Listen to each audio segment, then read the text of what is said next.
Hi everybody, welcome back. I would address in my last video, which I'm going to be posting today. I'm sorry I'm behind.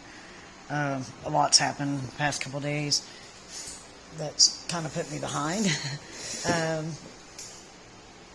I had skipped over the video of the experience where the spirits came to get my grandfather. I did make that video the other day, and I will be posting it probably the same day you'll get this one. Anyway, I was talking about all the near-death experiences I had. 2 by the time I was almost 8 near drownings. I had food poisoning. Lost excessive amount of weight from that, like 9 pounds in 2 hours. I was dehydrating at a deadly rate. I had pneumonia with anorexia. I was hospitalized for that at the age of, I think I was about 15. I started thinking about it, I was about 15. I also, at the age of 15, almost overdosed.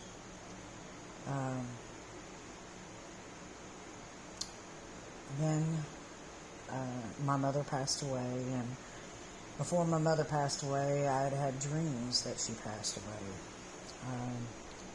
She was ill for several years, and one of the dreams I had was I dreamed my mother died in a high-rise building, a high-rise hospital, that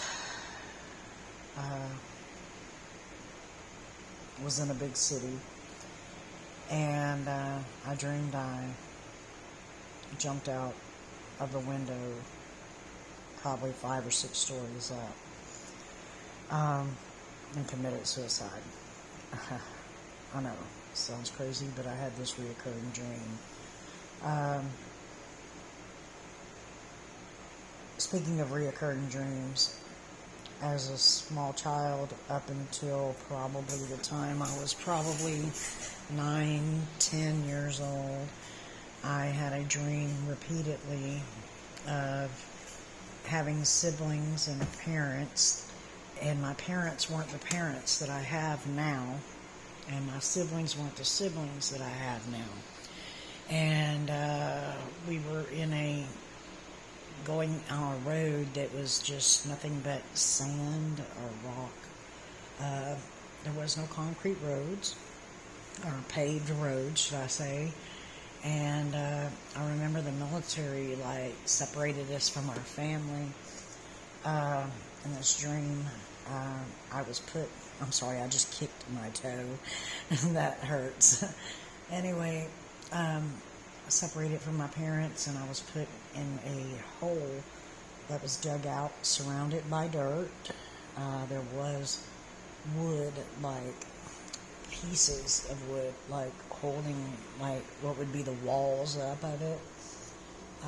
It was just a hole with a ladder going down. I remember hearing gunfire, lots of gunfire. I remember hearing people screaming, crying, hollering. I remember being terrified in this dream. The next thing you know, I felt what felt like something wet on my arm, and I got underneath the hole of this room that was underground, and there was blood all over my arm. I remember a military personnel standing at the top of the hole with a gun. I don't know what happened after that. The dream just ends. So that is a reoccurring dream. I don't know if it's a past life experience. I don't know. But I kind of feel that it probably was. This recurring dream, though, I had for probably about 3 years, about my mother. And in the last year my mother was alive, she was in the hospital every month. Went in on the 16th of every month, except for 1 month that she didn't end up in the hospital. And she would end up staying for anywhere from a week to 2 weeks at a time. She was very ill.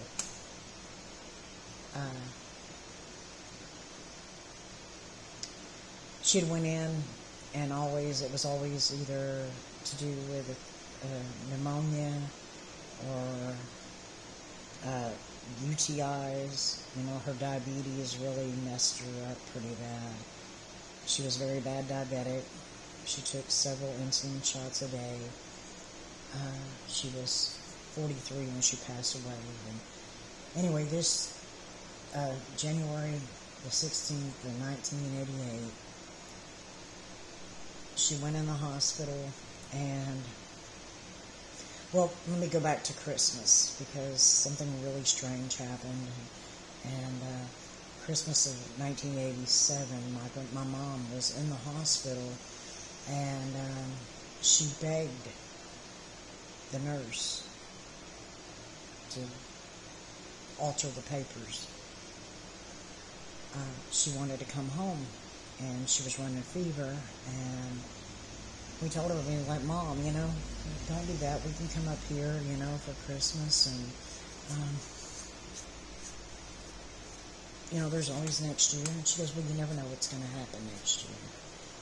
And so they let her come home, and she was fairly ill, but she tried to put on a smile, and, we had Christmas, and Christmas came and went, and the next birthday would have been January the 8th, which was one of my nieces, one of her grandchildren. At the time she passed away, she had 3 of them. The next birthday following that would have been February the 17th. And then the birthdays following that would have been me and one of my siblings had the same birthday. And my mom did something really strange. That, some people say, when, your time is near. Others will tell you that you never know. My mom went and bought all of our birthday presents. And I remember asking her, why are you doing this? Mom, why are you doing that? And she says, well, you never know. Well, as it was, my mom ended up in the hospital on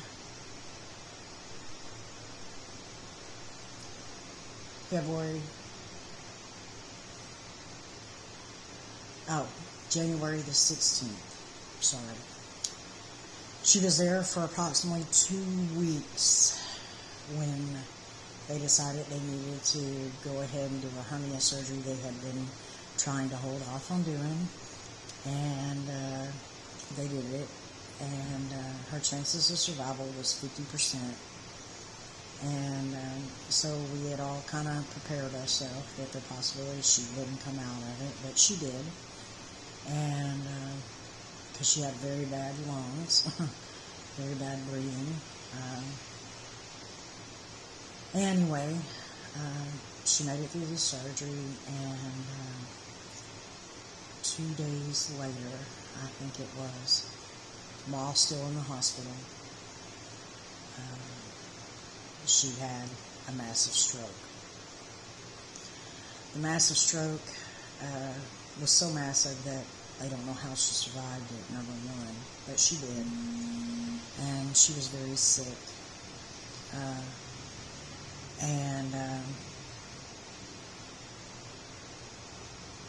She was bad. She was paralyzed on one side of her body, her left side of her body. She was blind in her left eye. And she encountered probably 40 strokes underneath it. She ended up having to be life-flighted a matter of a couple of days later. And they got her life-flighted to a high-rise hospital in downtown Houston. And approximately 2 weeks after the stroke, she was running 104, 105 fever on a cooling pad, and they allowed us to have the machines removed.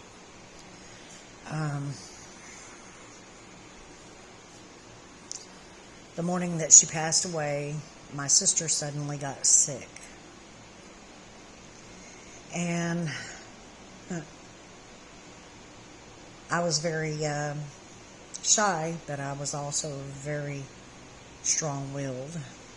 If I had made my mind up, usually you couldn't change it.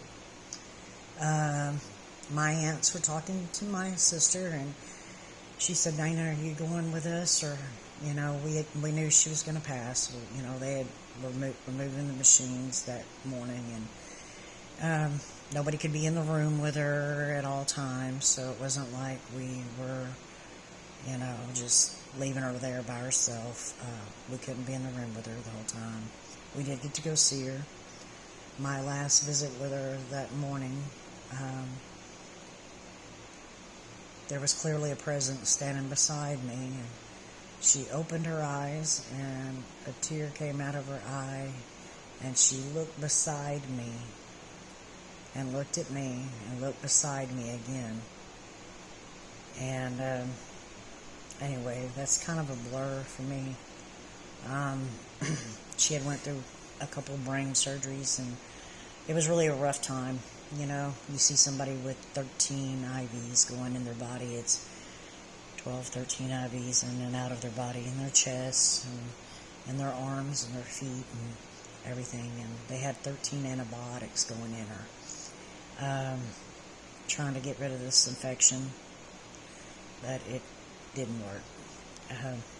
Anyway, I had my sister just started throwing up, stomach tore up, and she said, "Dana, I'm going home. Are you coming?" And I'm like, "No, I'm not leaving her." And my sister was standing there with my aunts and everything, and all of a sudden, I heard it plain as day. Jesus told me, he said, "Dana, it's time to go home." And it was a very powerful yet peaceful voice. And I pop up out of the blue and I said, "I'm going home. It's time to go home now." Everybody just stopped, They were talking about who was going to bring me home, and whenever, after she passed. And they all respected the fact that was my mom. I didn't want to leave. And then all of a sudden, you couldn't keep me there. I left that day. And I got to the house. We got to the house, and I cried a lot. I knew that at any time she would be passing, and we made it home. And my sister went in the back bedroom for some reason and laid down, and I fell asleep on the couch. And before I fell asleep, I prayed that if she wasn't going to get better, to go ahead and take her. And my brother-in-law fell asleep in the chair in the living room, and suddenly I got awoke by hearing the sounds of bells. And seconds later, the phone rang. And my brother-in-law jumps up and runs and grabs the phone before I could get it. She had passed. I guess that was God's way of saying, "No, you're not. It's not your time. You're not going to take yourself out."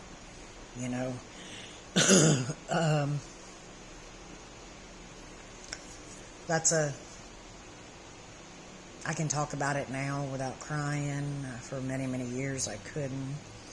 That's been many years ago. I look at the world today and look at the crime rates, and the evil that walks amongst us is just a tremendous amount.